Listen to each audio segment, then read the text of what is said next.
A very good morning, students. Today in economics, I am going to start the new lesson, that is a poverty as a challenge. And in this chapter, we'll be going through some few important points that I'm going to tell you all. That firstly, poverty as a challenge. Before we start, we should know that what we need to know meaning of poverty. क्या मतलब है poverty का, इसके बारे में हम पढ़ेंगे. फिर पढ़ेंगे who are poor. Then the third point, poor in urban areas का क्या क्राइटेरिया है, क्या चीजें होनी चाहिए अर्बन में डिक्लेयर करने के लिए कि ये लोग पुअर हैं, या फिर पुअर इन रूरल एरियाज, उनके बारे में पढ़ेंगे. फिर next is concept of poverty line as given by the World Bank. Then it is causes of poverty. इसको पढ़ने से पहले सबसे पहले हम पृष्ठभूमि में आएंगे बच्चों कि पॉवर्टी एज ए चैलेंज अपने देश में, ऐसी पॉवर्टी की बात हम क्यों पढ़ रहे हैं, क्यों गरीब हो गए. वो भारत जो सोने की चिड़िया या गोल्डन बर्ड कहा जाता था, वो पुअर कैसे हो गया. एज वी ऑल नो कि हमारा देश 200 सालों तक अंग्रेजों का गुलाम था. We had a very harsh rule of colony of, we were one of the colonies of British. तो because of that British colonial rule in India that existed, because of this drain of wealth happened as written by दादा भाई नारोजी. ये drain of wealth कैसे हुआ, यहाँ पे Britishers ने हमको जब कंट्रोल किया, हमारी पॉलिटिकल एक्टिविटीज में इंटरफियर करते करते जब उन्होंने अपना राज्य यहाँ पे स्थापित कर लिया after the battle of Plassey in 1757 and the battle of Buxar that is 1764. उसके बाद इनका यहाँ पे रूल एस्टैब्लिश हो गया. ड्रेन ऑफ वेल्थ कैसे हुआ, पहले ब्रिटिशर्स ने अपने सारे जो एम्प्लॉयज हैं जो हमारे देश की रक्षा करने के लिए उन्होंने अपनी जो आर्मी यहाँ पे डिप्लॉय की, उनकी सैलरी, सारे ऑफिशियल्स की सैलरी हमारा देश दे रहा था. और हम लोग नियर एक मार्केट बन गए सप्लायर ऑफ रॉ मटेरियल्स के लिए. तो रॉ मटेरियल्स के जब हम केवल मात्र सप्लायर थे और जब उनका प्रोडक्ट, उनका मशीन मेड गुड्स जो कि सस्ते में तैयार हो जाता था, हम लोगों क्या किया था कि हाथों से तैयार किया जाता था, इसीलिए हमारे जो प्रोडक्ट्स हैं वो हैंडीक्राफ्ट थे. और जैसे हाथों से वीविंग करके जो क्लोथ्स बनते थे, khadi. This is what in our product was not able to compete with the British machine made goods.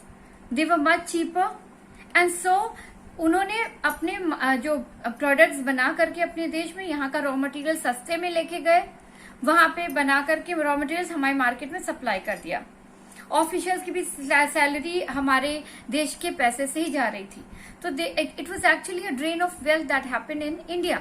इतने 200 सालों तक, जैसे समझिए कि एक बार किसी के यहाँ चोरी हो जाती है तो जिंदगी भर हम लोग उस पुराने मकाम को हासिल नहीं कर पाते हैं. We are not able to achieve that kind of status that we had before the loot or plundering.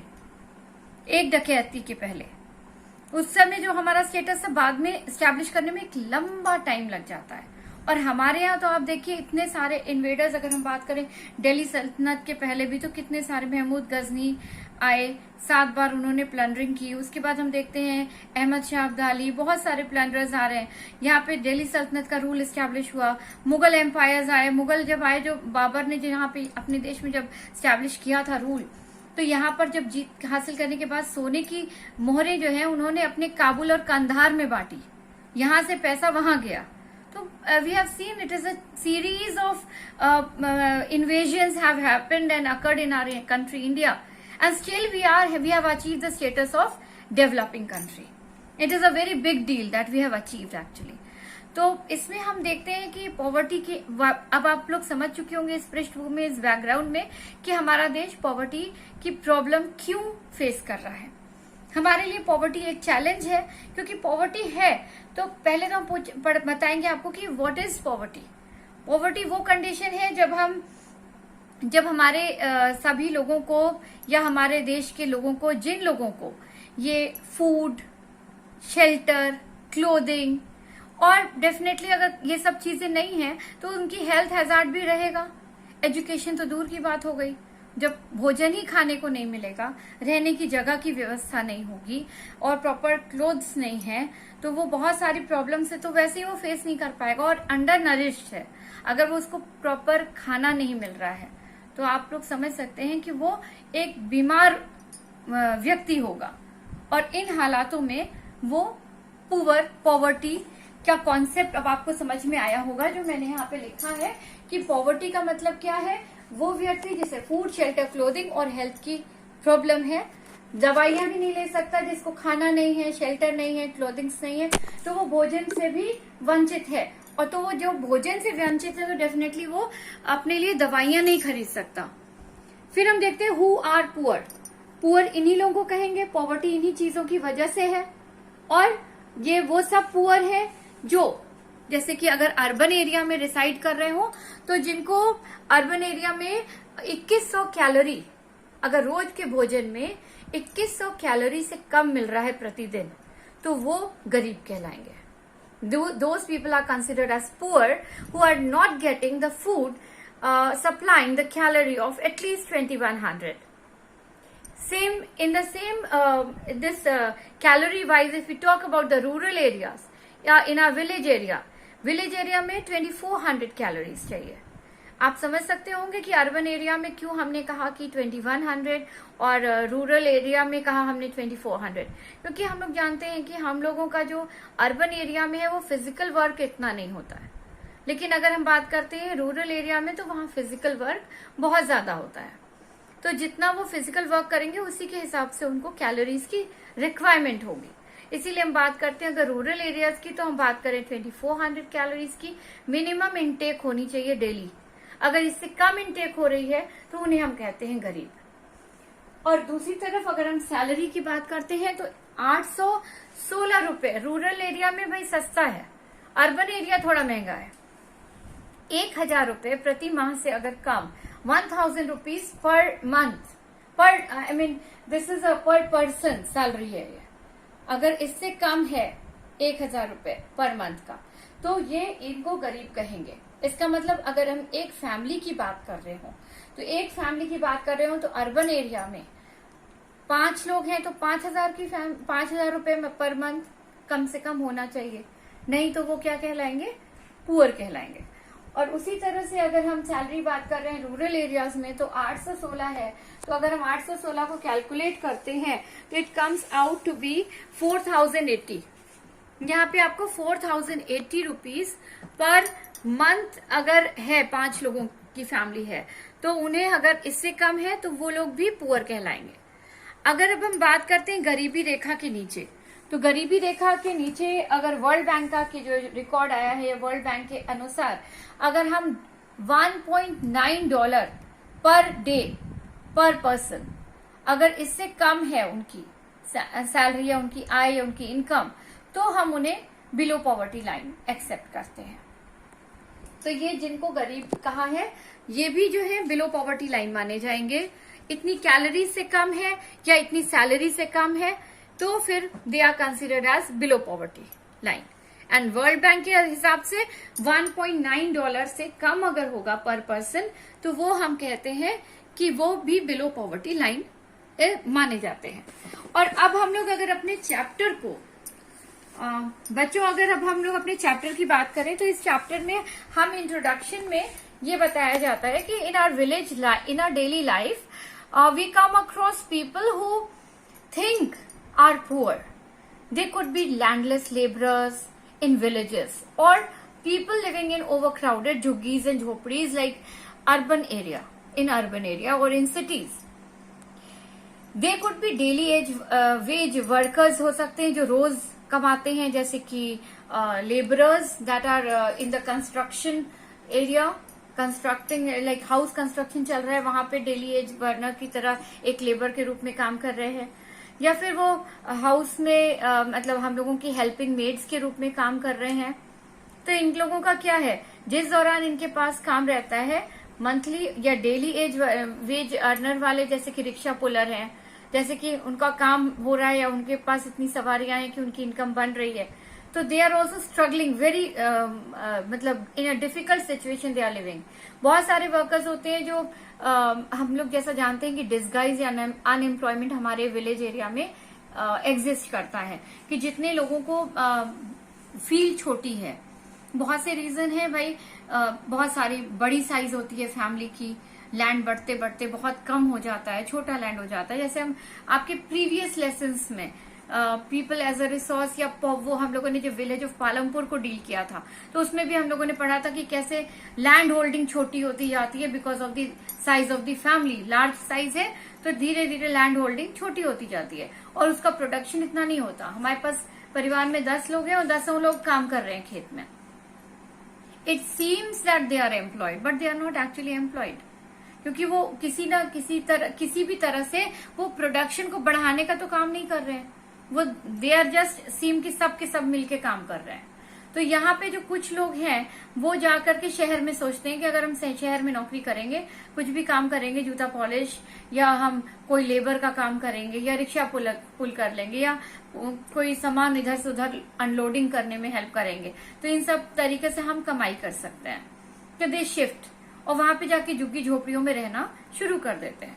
तो इनके बारे में हो दे could be daily veg worker at the construction site, जैसे मैंने आपको बताया कहीं घर बन रहा है, या चाइल्ड लेबरर्स के रूप में कब काम करना पड़ता है। आप ही बताइए कि जब एक गरीब परिवार के घर में 4, 5, 6 लोग हैं और एक ही आदमी कमाने वाला है, उसकी कमाई भी फिक्स नहीं है, उसकी कमाई भी इतनी पर्याप्त नहीं है कि they are actually able to get 2 square of meal, मतलब 2 समय का भोजन पाना भी उनके लिए एक बहुत बड़ा स्ट्रगल है। तो वो वहां पे क्या करते हैं, उनकी वाइफ भी कुछ ना कुछ सोचती है कि हम 4 घर काम कर लें और उसमें भी हम पैसा कमा के ले आए। फिर उनका जो बच्चा होगा वो जो रोज खाने के लिए स्ट्रगल कर रहा है, वो आप लोगों को क्या लगता है वो पढ़ने जाएगा? स्कूल का तो सवाल ही नहीं उठता, वहां पे 2 जून का खाना मिलना ही मुश्किल है। तो then the child is also thinking that कि हमारे 3 और छोटे भाई बहन हैं, तो हम भी कुछ काम करते हैं, ताकि हम भी क्या करेंगे, कुछ काम कर लेंगे बाहर, तो हमारा भी इनकम हमारी फैमिली में एक कंट्रीब्यूट करेगी, ताकि हम सभी लोग 2 स्क्वायर मील पाने में सक्षम हो जाएंगे। तो this is what in this story जो 2 टिपिकल केसेस हम लोग पढ़ेंगे, इसमें स्टोरीज की गई है कि अर्बन केस में एक स्टोरी है और एक रूरल एरिया में।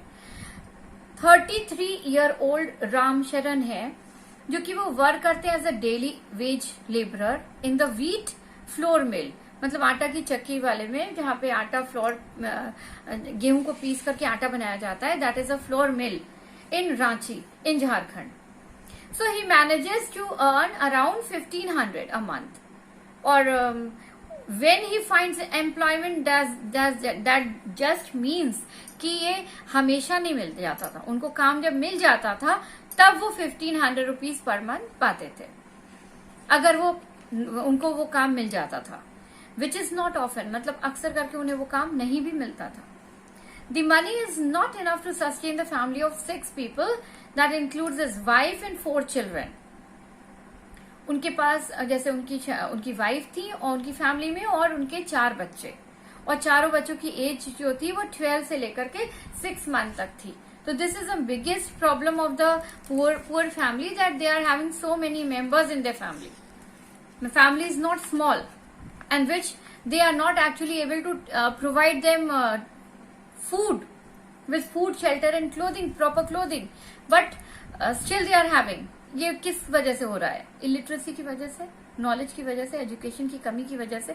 जब वो खुद अपने इनकम के लिए वो कर रहे हैं तो उनके लिए बच्चा क्या हो जाता है, एक वो हाथ जो जितने मेंबर होंगे वो सब पैसा कमाएंगे। दे आर लीस्ट बॉदर्ड, उन्हें बहुत अच्छा एजुकेशन नहीं देना है, उन्हें एजुकेशन देना ही नहीं है, क्योंकि वो चाइल्ड लेबर के रूप में अपने बच्चों को वो भी यूज कर रहे हैं। He had to send money home to his even the old parents. उनके जो पेरेंट्स हैं जो पास में विलेज एरिया में रहते थे, वो रामगढ़ में रहते थे।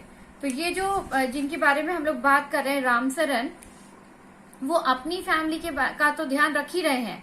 वो 33 ईयर ओल्ड हैं, वो अपने घर में 6 लोगों का खाना देख रहे हैं, 6 लोगों को संभालना है, फैमिली मेंबर्स, 1500 सैलरी मात्र।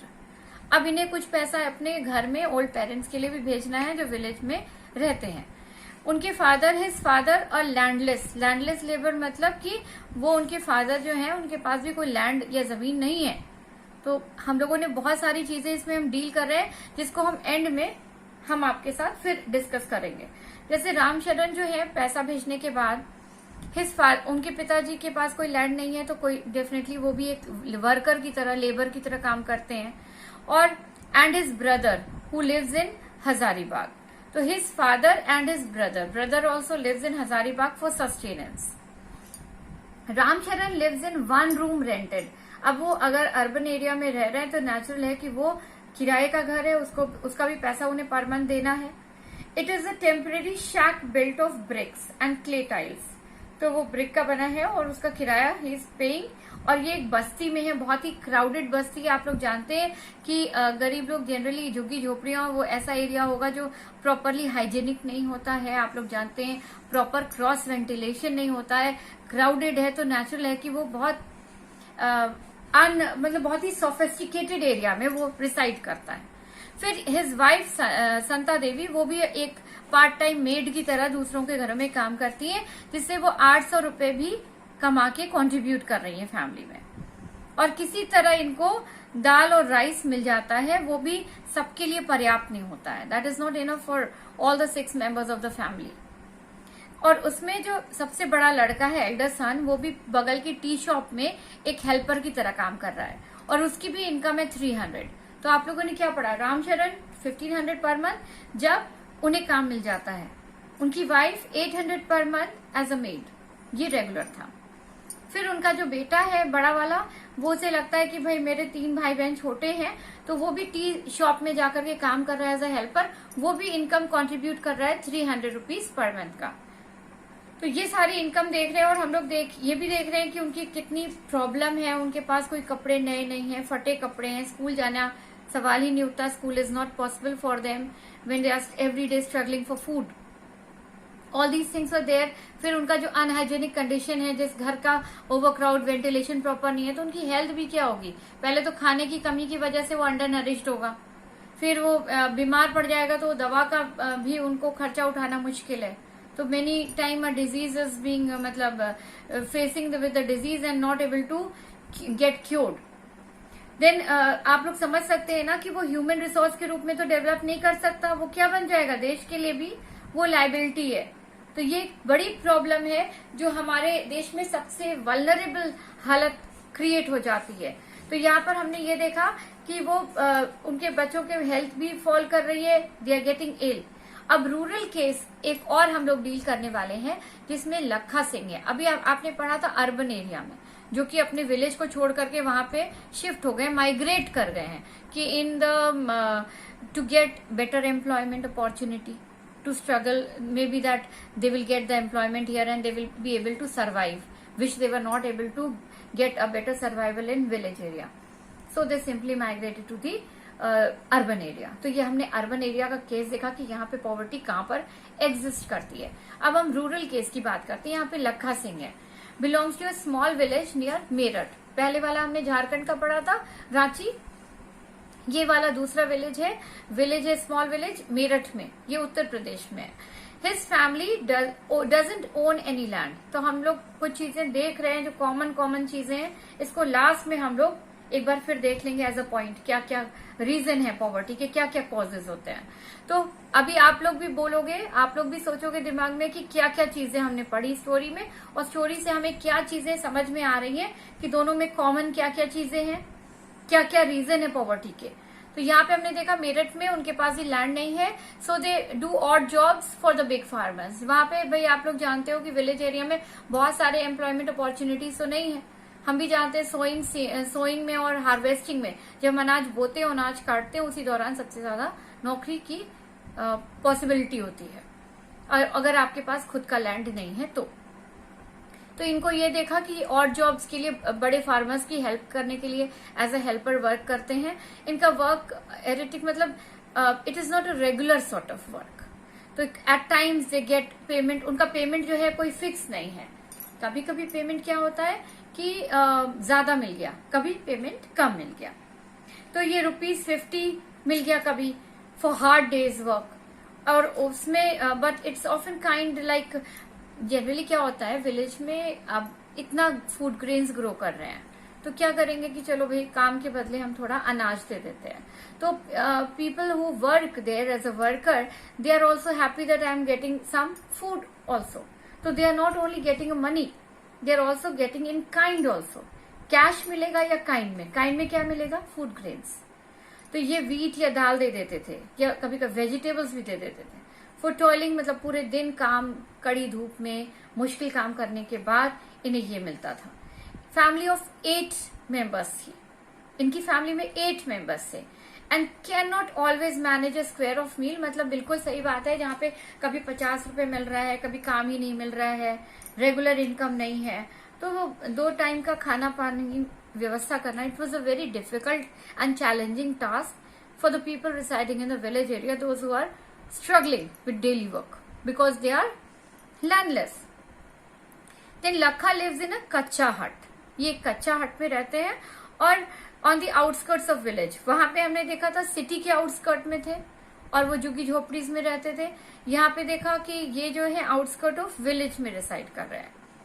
And then women of the family spends the day collecting the and chopping the fodder and collecting the firewood, क्योंकि वो लकड़ी जला करके अपना चूल्हा जलाएंगे तो naturally they are chopping the wood and fodder, मतलब कि अगर जानवरों के लिए ये जो पैस्टोरलिज्म होगा या बकरी या जो भी उनके पास होंगे उसको खिलाने के लिए वो फॉडर ले आते थे और फायर वुड ले आते थे ताकि अपनी गैस में, मतलब गैस तो नेचुरल है कि विलेज में नहीं होगा तो वो लकड़ी जला करके अपने चूल्हे को जला के खाना बना सके।